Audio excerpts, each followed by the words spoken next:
The name's GomuKage, and I am doing a review of One Piece episode 593.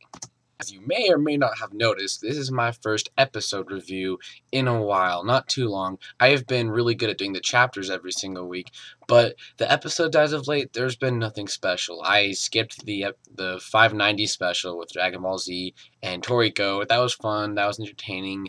Nothing special though, nothing I really felt like needed to be said by me that hasn't already been said by others, or would just be pretty much recapping the show.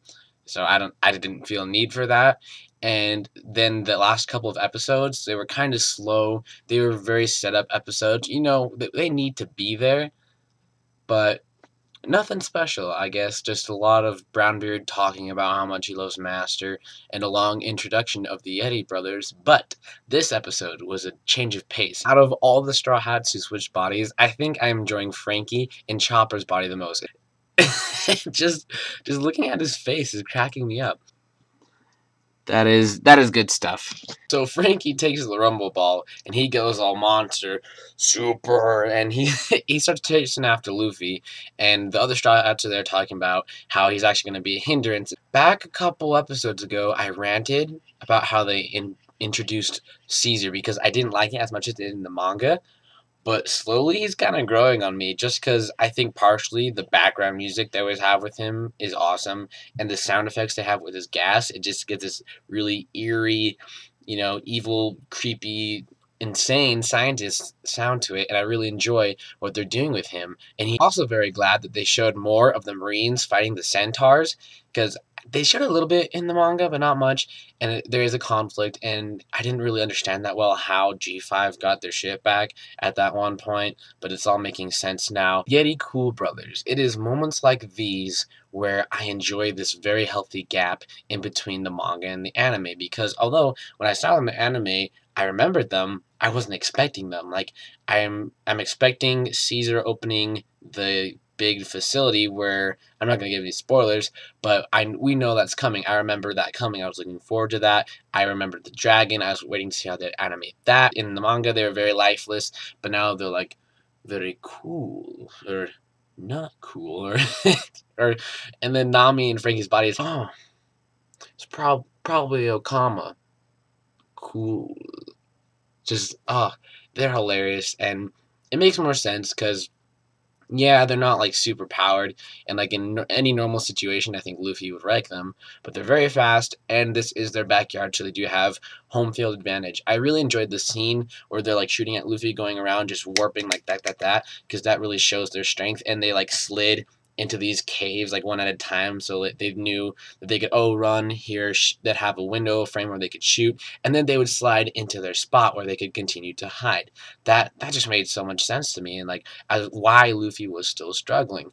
It's good to see Luffy fall off the trap because he is very simple-minded. We all know that. He followed the footprints and fell off, not to mention being chased by Monster Chopper / Frankie, but he falls off, and then there's spikes at the bottom, and this really, really bothered me. He does Gatling gun with Haki to take out the spikes. He does the move that he used to take out Rob Lucci. Rob freaking Lucci. With Haki, mind you. It is that, with Haki, to break a bunch of ice spikes. Now, how does that make sense? It doesn't. That just takes away so much of the meaning of his really good moves. If he's just throwing them around left and right, I actually enjoyed when he used his elephant gun to take out Monster Chopper, because Monster Chopper's a beast, and he would have to do that. And it was kind of a comedic effect when Nami's like, he used one of his best moves right there, but that's kind of hypocritical because he also used one of his best moves a second ago to take out ice spikes. Out of all honesty, he probably could have just been like, a Gomu Gomu rifle, gone. Maybe he could have used Armament or Haki, because I guess there's spikes and that affects him. But still, all he would have needed is a rifle, and he's done. At his current power level, that is all he needed. So it was very much overkill with the spikes. I only somewhat liked And I also kind of disliked the part where he did Gomu Gomu no Fusen balloon, and he caught the bullets from Rock, I believe, or Scotch. I think it's Rock. But he caught them, and he while doing that, while midair, while holding his breath, before he even starts aiming, he gives this quick recount about how Rayleigh taught him to do that. And like, while it's good to understand where he got that from and where that's coming from, like, what? Like, in the middle of an attack, he's going to take some time for the audience to just explain how it happened, and then he's going to go like this, and then shoot it, and it'll work perfectly to these guys who have been moving way faster than him this whole time. Yeah, I don't know. Just a couple slip-ups, I guess. Maybe not slip-ups, just stuff, personally, I didn't enjoy. You guys have you're entitled to your own opinion. For those who don't already know what's coming, what is in that facility that Caesar ordered the patrolling centaurs to open to eliminate G5 and any soldiers that did not get inside, because he said those would be killed. Now, what is he going to use? What is going to happen? If you do not know, I would like to hear what you have to say. If you do know, do not spoil.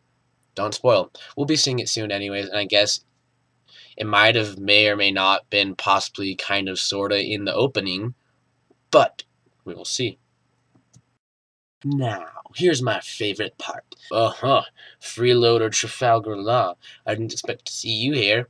And then, not even saying a word, he's just like... I guess he does say a word, room. But before that, he doesn't say a word. He's just like, room. Doesn't give an explanation. He's like, and then the Yeti brother, Scotch, I think, is like, huh, what? Before he can even understand what's going on, Law...